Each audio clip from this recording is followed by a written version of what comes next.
तो उत्तर प्रदेश के अलीगढ़ में महाराणा प्रताप की मूर्ति को लेकर जमकर विवाद शुरू हो गया। बताया ये जा रहा है कि देर रात कुछ लोगों ने मिलकर मूर्ति लगाई थी, लेकिन सुबह देखा तो मूर्ति वहां पर मौजूद ही नहीं थी, जिसके बाद लोगों ने जमकर हंगामा किया है। बताया जा रहा है कि महाराणा प्रताप गेट का सौंदर्यकरण कराकर वहां मूर्ति लगाई गई थी, जिसका प्रशासन ने देर रात विरोध भी किया था। हालांकि बाद में मूर्ति लगा दी गई, लेकिन सुबह देखा तो मूर्ति गायब थी, जिसके बाद लोगों का गुस्सा फूट पड़ा। तुम हटाओ मत। हंगामा बढ़ता देख मौके पर भारी पुलिस बल पहुंचा और लोगों को समझाने की कोशिश की। साथ ही लोगों से कहा गया कि वो अपनी बात डीएम को आवेदन देकर करें। स्थानीय लोगों ने इसे महाराणा प्रताप का अपमान बताया।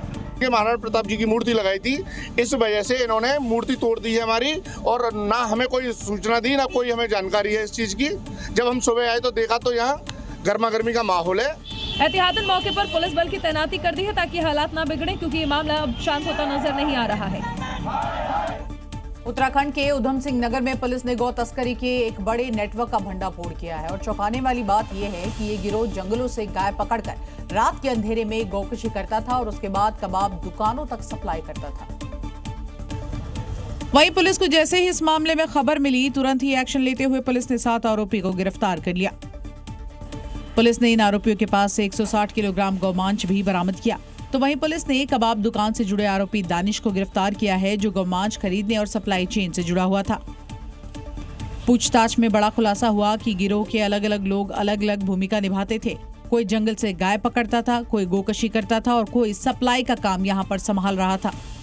इन लोगों का नेटवर्क लंबे समय से सक्रिय था। तो वहीं पुलिस ने एक टेम्पो बाइक और ई रिक्शा भी जब्त किया है, जो गौ तस्करी के लिए इस्तेमाल किए जाते थे।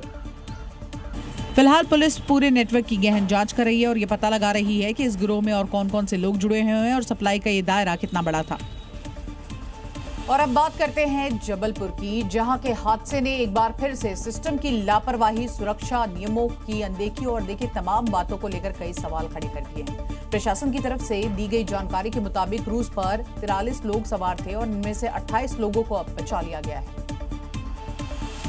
वहीं रेस्क्यू के दौरान एक मार्मिक तस्वीर सामने आई है, जहां महिला का शव मिला तो उसके सीने से 4 साल का बेटा लिपटा हुआ मिला। इस मंजर को देखकर वहां मौजूद लोगों की आंखों में आंसू आ गए। वहीं हादसे ने कई लोगों ने अपनों को खो दिया।